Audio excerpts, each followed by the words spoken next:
महाकलेश्वर ज्योतिर्लिंग की पावन कथा। पुराणों के अनुसार प्राचीन काल में उज्जैन, जिसे पहले अवंती कहा जाता था, में वेदप्रियम नाम के एक ब्राह्मण रहते थे।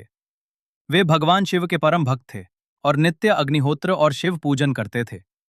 उनके 4 पुत्र थे, जो अपने पिता की तरह ही धार्मिक और संस्कारी थे। एक दूषण राक्षस का आतंक। उस समय रतनवाला पर्वत पर दूषण नाम का एक शक्तिशाली राक्षस रहता था।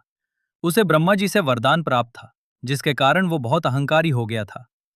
उसने ध्यान यज्ञ करने वाले ब्राह्मण्स को परेशान करना शुरू कर दिया और अवंती नागरी पर हमला बोल दिया। 2 भक्तों की पुकार। जब दूषण ने वेदाप्रियम के पुत्रों को मारने की कोशिश की, तब उन्होंने डरने के बजाय मिट्टी से एक शिवलिंग बनाया और ओम नमः शिवाय का जाप करते हुए भगवान महादेव का ध्यान किया।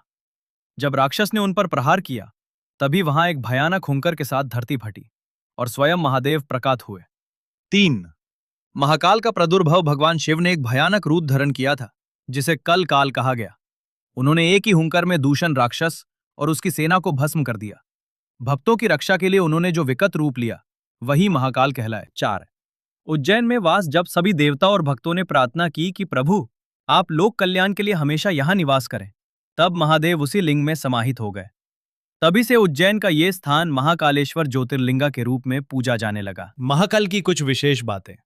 दक्षिणामूर्ति। ये 12 ज्योतिर्लिंगों में अकेला ऐसा लिंग है जिसका मुख दक्षिण की दिशा में है, इसलिए इसे तांत्रिक दृष्टि से बहुत प्रभावशाली माना जाता है।